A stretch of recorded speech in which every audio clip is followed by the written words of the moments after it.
Olá, aluno do curso Prática Empresarial Previdenciária. No quarto bloco do módulo do E-Social, nós iremos finalizar os eventos periódicos e depois também falar sobre as integrações do E-Social com o REINF e com a DCTF Web. Então, nesse slide aqui, nós mostramos podemos dizer que é um resumo dos eventos periódicos, dos valores devidos aos trabalhadores, comparando com os valores pagos aos trabalhadores. Nós já vimos lá atrás, no bloco anterior, o evento S1200, que é o evento onde a empresa presta as informações das bases de cálculo, das bases de incidência, de contribuição previdenciária, fundo de garantia e de imposto de renda, e é com base nesses valores e com base nas parametrizações que as empresas fizeram lá nas suas tabelas de rubrica, nas suas classificações tributárias, enfim, nas outras tabelas, que as guias de recolhimento, que os cálculos de previdência, de fundo de garantia e de imposto de renda serão feitos. Então, no evento S1200, a empresa irá enviar os valores devidos de folha de pagamento, de remuneração ao trabalhador. Esses valores, eles seguem o regime de competência que geram a guia de recolhimento do fundo de garantia e da contribuição previdenciária. Mas, assim também, o evento S2299, que é o evento de desligamento, também ele contém os valores devidos aos trabalhadores no mês em que ocorre o desligamento. Todos esses valores informados no evento, nos valores devidos, eles terão de ser informados também quando eles forem pagos. Eles serão informados no evento 1210 e essa informação ela segue o regime de caixa, que é o regime adotado para a apuração do imposto de renda retido na fonte. Por isso que a empresa tem que dizer quanto deve, quanto era devido pelo trabalho realizado naquele mês, porque o Fundo de Garantia e Previdência segue o regime de competência, e depois ele diz quando é que ele pagou, seguindo o regime de caixa. Para o imposto de renda, não importa a que mês aquele valor se refere. Se ele foi pago no mês de abril, ele sofre incidência no mês de abril. Então, por isso que nós temos a necessidade de ter essas duas informações, uma por conta do Fundo de Garantia e Previdência, outra por conta do imposto de renda. E aí as pessoas podem estar se perguntando, quer dizer que tudo aquilo que eu prestei de informação no evento 1200, dizendo que eu devia para o trabalhador, que era devido ao trabalhador por conta do seu trabalho, eu tenho que depois repetir todas essas informações dizendo que eu paguei ao trabalhador? Não. Na maioria das vezes, o empregador ele não precisará repetir essa informação. Dentro do evento S1210, que é o evento de pagamento a trabalhadores, o empregador terá um campo lá que ele vai dizer indicativo pagamento total. Então, quando o empregador mandou o seu evento 1200, que é como se fosse o contra-cheque do seu trabalhador, ele criou um código para aquele demonstrativo, para aquele contra-cheque. Aqui no evento 1210, ele vai só dizer, se for o caso, o indicativo pagamento total daquele código, daquele demonstrativo, cujo código é X, ele vai só dizer, aquele demonstrativo eu paguei integralmente na data tal. Se eu não paguei integralmente na data tal, em uma determinada data, se o valor líquido daquele demonstrativo eu não paguei integralmente em um único dia, aí sim eu vou ter que dizer no campo indicativo pagamento total, eu vou dizer que não houve o pagamento total, e aí eu vou ter que listar quais foram os valores pagos em um determinado dia. Então, na maioria das vezes, nós podemos dizer que o 1210 será uma mera vinculação ao evento 1200, você vai só dizer que aquele demonstrativo contra-cheque do empregado criado no evento 1200, o seu valor líquido foi pago integralmente numa determinada data. Naqueles casos em que não houve o pagamento integral, aí sim é que o empregador terá de listar todas as rubricas também no 1210 para ele dizer naquela data o que foi que ele pagou.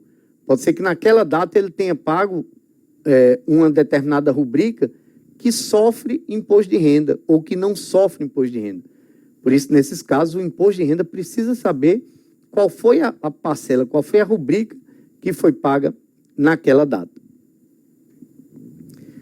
Dentro do evento de folha de pagamento, a empresa poderá também, em alguns casos, lançar valores relativos a períodos anteriores. Em qualquer caso, quando a empresa deixou de pagar por algum motivo, não.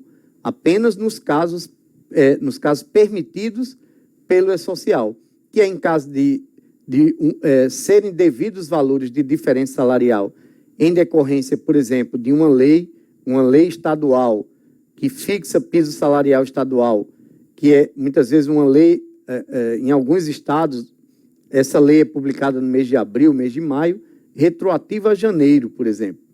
Então, na folha de abril, na folha de maio, na folha do mês em que a lei foi publicada, o empregador poderá lançar esses valores relativos às competências anteriores. Do mesmo jeito, valores devidos em decorrência de acordo coletivo de trabalho ou de convenção coletiva de trabalho. Nesses casos, o empregador ele não vai precisar mexer em todas as folhas anteriores, ele vai conseguir lançar na folha do mês em que o acordo, na folha do mês em que a convenção coletiva foi celebrada, ele consegue lançar esses valores. Também aqueles valores devidos após o desligamento. Digamos que um trabalhador ele foi desligado no mês de abril, mas por algum motivo no mês de maio, mês de junho, mês de julho, ainda é devido a algum valor de uma participação de lucros, de uma comissão que eventualmente só seja apurada, só seja devida após ter ocorrido o seu desligamento. Então, nesses casos, naquele mês em que o valor for apurado, o empregador conseguirá lançar o valor na folha daquela competência.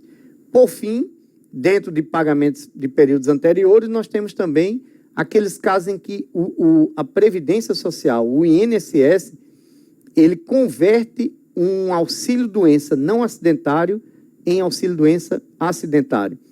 Digamos que o auxílio-doença dele tenha sido concedido no mês de fevereiro e só no mês de junho é que a perícia médica do INSS converte, depois de analisar o caso daquele trabalhador, converte aquele auxílio-doença não acidentário em auxílio-doença acidentário. A perícia reconhece que aquele afastamento foi, sim, motivado por uma doença profissional ou motivado por um acidente de trabalho. Disso aí decorre o efeito de a empresa ter, de agora, digamos, fosse em junho, recolher o fundo de garantia desse trabalhador de fevereiro em diante, que ela não estava recolhendo, em razão de ela estar caracterizando aquele afastamento como um afastamento não relacionado ao trabalho. Nesse caso, no mês em que a perícia médica fez essa conversão, no mês de junho, no nosso exemplo, a empresa irá conseguir lançar naquela folha os valores das bases de remuneração para o fundo de garantia de fevereiro, março, abril e maio, e quando esse valor chegar, quando esse contra-cheque, quando esse evento 1.200 chegar até a Caixa Econômica, a Caixa irá cobrar o fundo de garantia de todos esses meses, com todos os acréscimos, com JAN, com multa, mas pelo menos o empregador não vai precisar reabrir todas as folhas anteriores para fazer essa correção. Nos outros casos, nos casos de diferenças salariais decorrentes de lei ou decorrente de acordo coletivo, não há cobrança de acréscimos em razão de a competência em que deve ser recolhido fundo de garantia e previdência ser a própria competência do mês da celebração do acordo. Nos outros casos, no caso de conversão de licença, vão ser cobrados os acréscimos. Quando o empregador deixou de pagar um determinado valor, por exemplo, o empregador pagava horas extras habituais ao seu trabalhador, mas não incidia, mas não pagava o reflexo dessas horas extras em repouso semanal remunerado, por exemplo. Nesse caso, o empregador não pode utilizar esse grupo infoperante para lançar esses valores. O empregador terá de reabrir todas as folhas, terá de corrigir os valores dos eventos S.1200 dos trabalhadores impactados, para depois fechar a folha e depois fazer o recolhimento do Fundo de Garantia e Previdência com os devidos acréscimos legais. Depois que o empregador mandou todos os seus eventos de folha de pagamento, que é como se ele tivesse mandado o contra-cheque de todos os seus empregados, para cada empregado, o empregador vai mandar um evento 1.200, é como se fosse o contra-cheque que vai dentro de cada um daqueles eventos, o empregador terá de fechar sua folha. E, para isso, o empregador vai enviar o evento S1299, que é o evento de fechamento dos eventos periódicos. Esse evento é o que equivale, lá na IN 971, aquela obrigação do empregador de mandar os totalizadores da sua folha. Hoje, como é que a empresa, antes do E-Social, cumpre essa obrigação? Mandando a GFIP. Essa obrigação de mandar a GFIP com a individualização dos empregados e os totais, ele já mandou no 1.200 a individualização, e essa totalização ele faz mandando o evento S1299. Para que esse evento seja recebido, o E-Social irá verificar se todos os empregados da empresa, exceto os intermitentes e exceto os afastados sem remuneração, tiveram eventos de folha de pagamento informados naquele mês. Se tiver faltando pelo menos um empregado, o evento de folha de pagamento dele, a empresa não vai conseguir, ele vai mandar o evento S1299, mas esse evento vai ser rejeitado pelo E-Social porque falta o evento de remuneração de um dos seus empregados. Isso significa também, quando eu mando o S1299, significa que o meu CNPJ raiz finalizou o envio dos eventos periódicos naquela competência. Então, não é se eu tenho uma matriz de 5 filiais e uma determinada filial ainda não mandou o evento de folha de pagamento de 2 empregados, quando eu mandar o S1299, que representa o CNPJ raiz, esse arquivo vai ser rejeitado, porque em uma das filiais daquela empresa ainda não cumpriu a sua obrigação de mandar os eventos de folha de pagamento de todos os seus empregados. Por conta de uma série de pedidos e de solicitações dos empregadores, o Comitê Gestor criou o evento S1295, o evento Fechamento Contingência. Para que isso? Nós sabemos que só a partir do momento em que eu envio o evento S1299 e ele é recebido, é que as informações prestadas ao E-Social, elas irão migrar para a DCTF Web.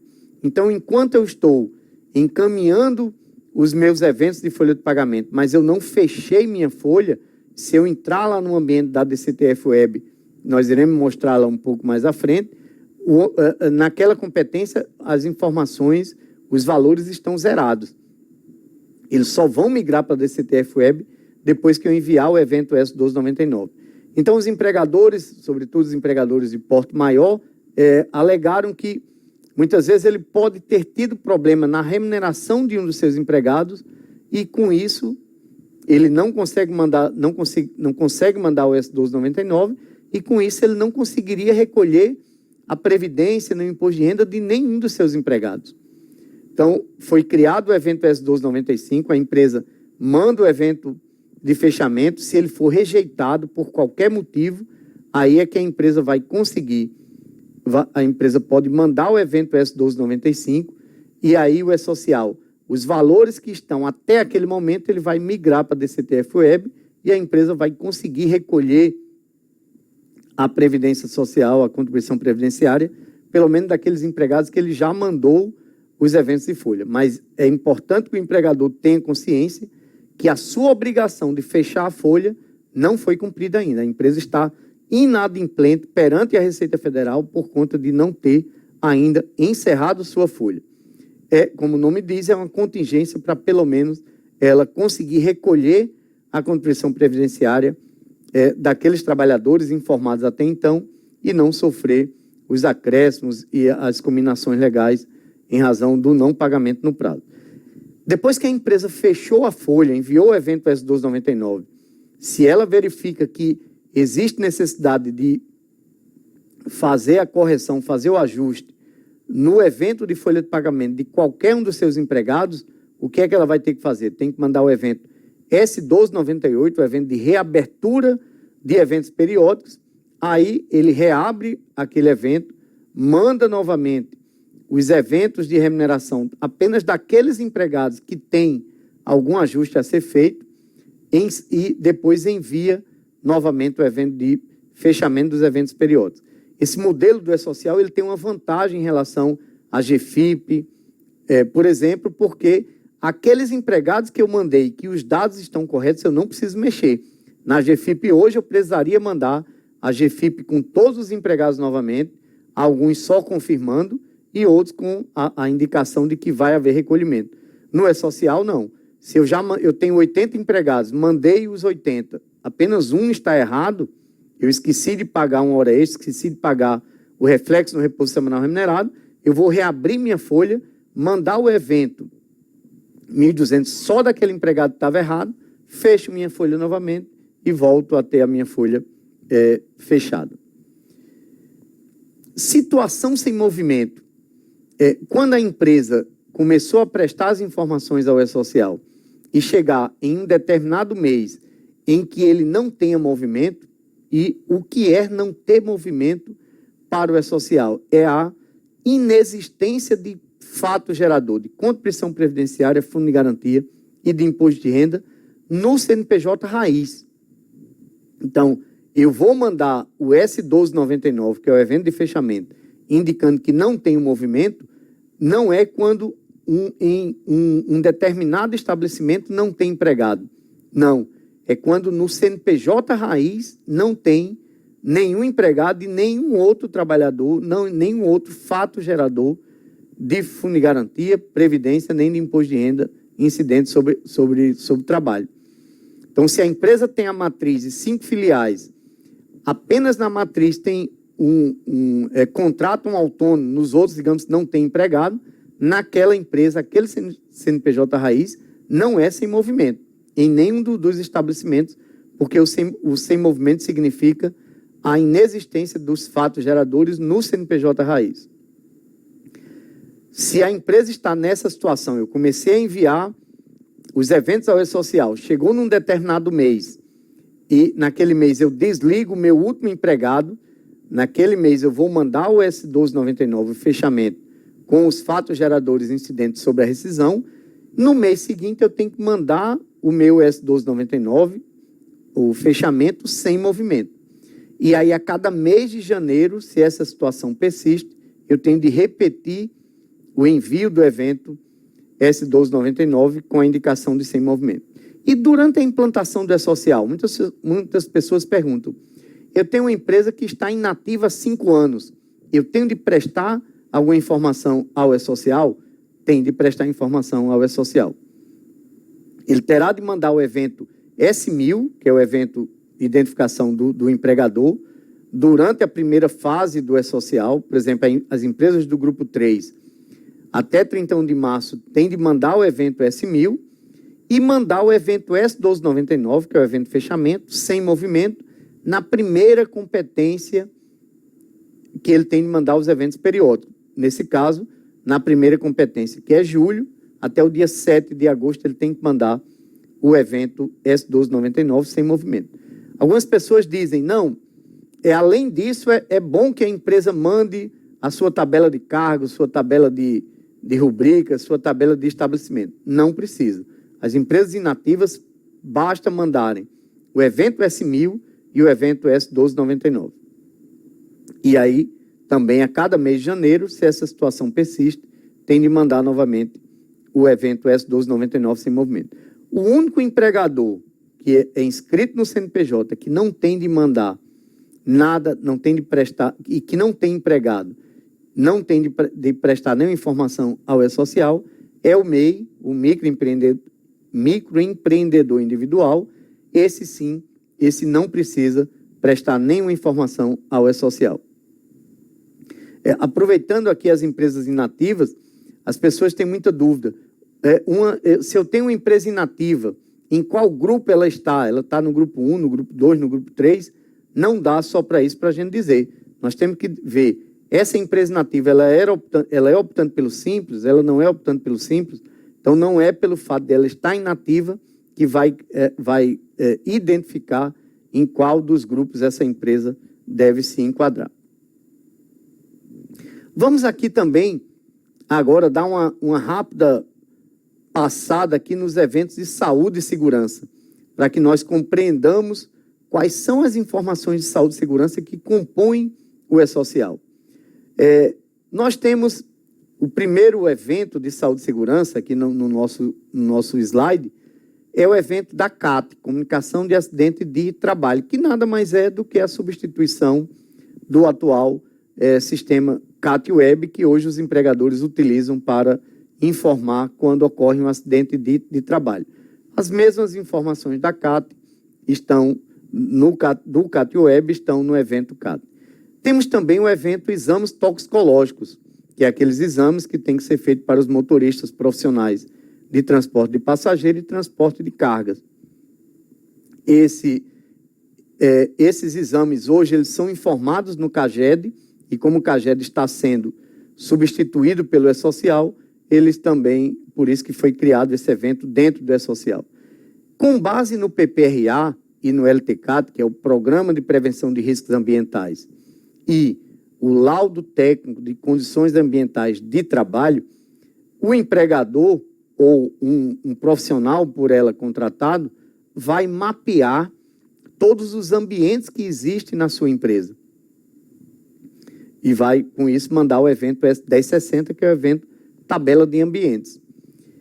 Depois ele vai dizer, ele vai listar todos os empregados que trabalham para aquela empresa, dizendo em qual daqueles estabelecimentos, em qual daqueles ambientes esse empregado trabalha, a quais riscos esse empregado está sujeito, de acordo com a tabela 23 do E-Social, se essa atividade do empregado é uma atividade insalubre, uma atividade perigosa, ou uma atividade que gera direito à aposentadoria especial, e aqui vai ter um detalhe muito importante para quem atua na área empresarial, porque há uma necessidade de que exista uma correlação entre as informações prestadas aqui, no evento 2240, e as informações prestadas na folha de pagamento.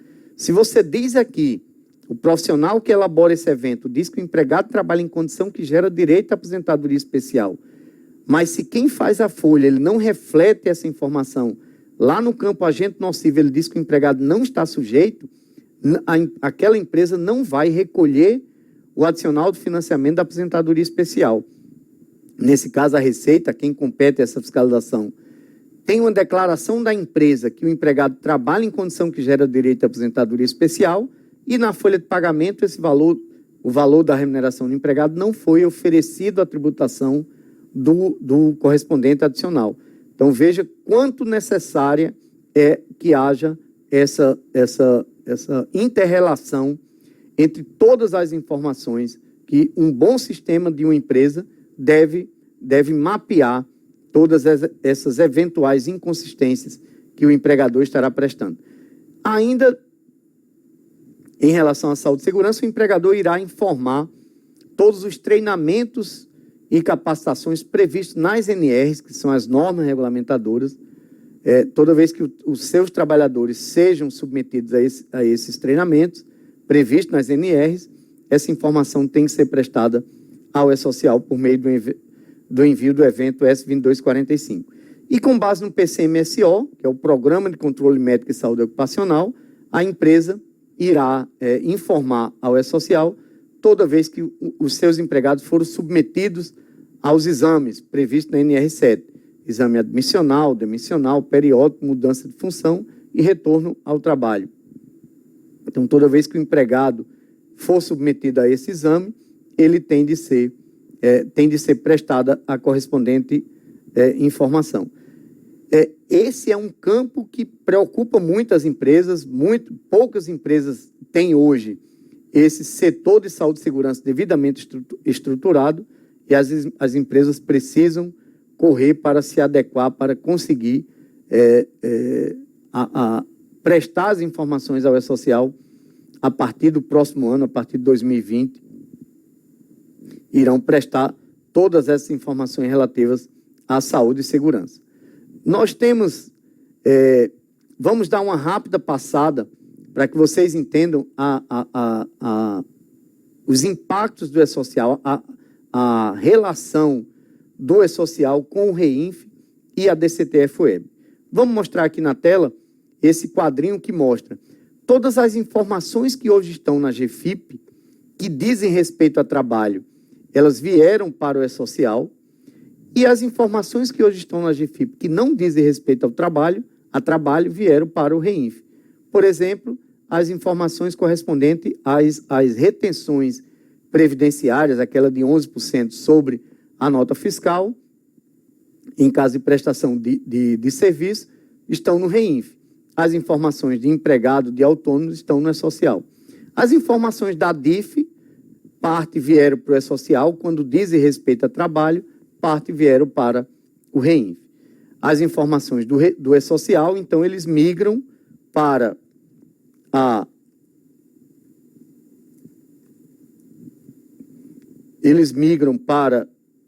as informações do E-Social, eles migram para a Caixa, para que a Caixa gere a guia de recolhimento do Fundo de Garantia, e migram para a DCTF-Web para a geração da guia do recolhimento da Previdência e a guia do recolhimento do Imposto de Renda.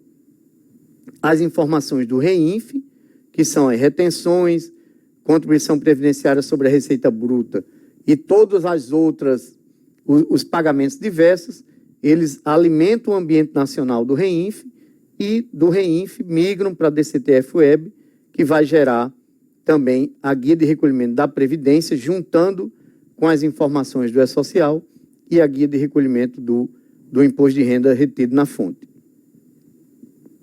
Então, veja que as informações do E-Social e do REINF, elas migram para a DCTF-Web, que vai alimentar a geração da guia de recolhimento da contribuição previdenciária, que acredito que é o objetivo maior aí das pessoas que estão fazendo esse nosso curso de prática previdenciária. Então, nós temos o impacto no recolhimento do Fundo de Garantia, mas o impacto maior também é no recolhimento da contribuição previdenciária. Não vai haver unificação de guias, muito embora a guia de recolhimento do empregador doméstico é uma guia única, mas ela é uma guia única, ela só foi possível ser uma guia única porque houve a unificação do vencimento. O vencimento para o empregador doméstico ele é único, dia 7 do mês seguinte. O vencimento da contribuição previdenciária dos empregadores em geral é dia 20. Então, precisaria que houvesse uma mudança na lei, se fosse o caso, trazendo o dia 20 para o dia 7, ou que houvesse uma mudança na lei do Fundo de Garantia, levando o Fundo de Garantia do dia 7 para o dia 20. Então, com a norma, a lei em vigor que nós temos hoje, não há previsão de haver unificação dos recolhimentos. Nos eventos no REINF, nós teremos as informações. Os empregadores irão prestar as informações, tanto aquelas retenções que ele sofreu, quanto as retenções que ele fez quando ele tomou o serviço de alguém. Nós teremos também os fatos geradores decorrentes de recebimento e pagamento de patrocínios para entidades desportivas. A comercialização de produção rural da pessoa jurídica também irá ser informada no REINF, assim como os valores de bases de cálculo relacionados à contribuição previdenciária sobre a receita bruta.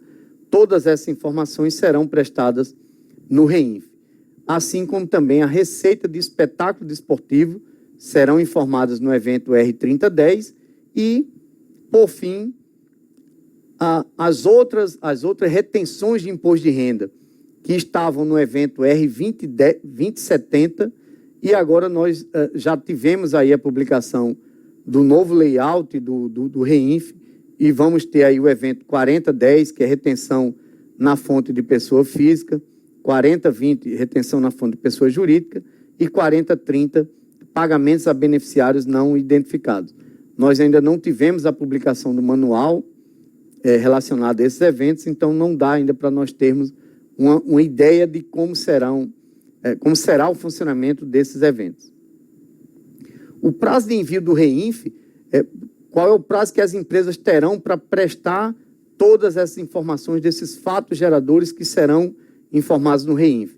A regra geral é o dia 15 do mês seguinte, exceto no caso do Receita de Espetáculos Desportivos, cujo prazo é 2 dias úteis após a realização do evento. Então, essas informações prestadas ao REINF e ao E-Social, elas desaguam lá na DCTF Web, e na DCTF Web a empresa irá visualizar todos os valores que vieram originados do E-Social ou originados do REINF. Nesse momento, a empresa não tem como editar os valores que constam lá na DCTF Web. Então, se ele constata que houve algum erro, ele tem de corrigir a escrituração lá no E-Social ou lá no REINF e, novamente, fazer um novo fechamento. E aí, sim, é que os valores voltam a aparecer, se for o caso, já corretamente na DCTF Web. Só após toda essa consolidação é que a empresa vai confirmar aquele débito, vai confessar que tem aquele débito, e aí sim é que ela vai conseguir gerar a guia de recolhimento da contribuição previdenciária, e no futuro do imposto de renda, ainda não é possível hoje, mas primeiro ele tem de confessar que deve na DCTF Web, e aí sim é que ele gera o DAF, é um DAF numerado. Nós vamos ter a substituição da nossa atual GPS pelo DAF numerado, e esse DAF vai ser gerado exclusivamente no ambiente da DCTF Web.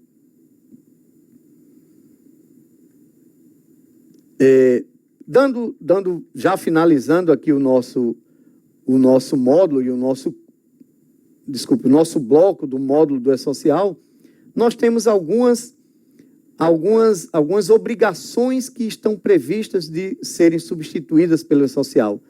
Está aí na tela exemplo de RAIS, DIF, AGFIP, CAGED, CAT, PPP, livro de registro de empregado. Então, são aí, no mínimo, 14 atuais obrigações que estão sendo substituídas pelo E-Social. Espera-se, com isso, então, que ocorra uma simplificação no cumprimento das obrigações trabalhistas, previdenciárias e tributárias. E assim nós finalizamos o nosso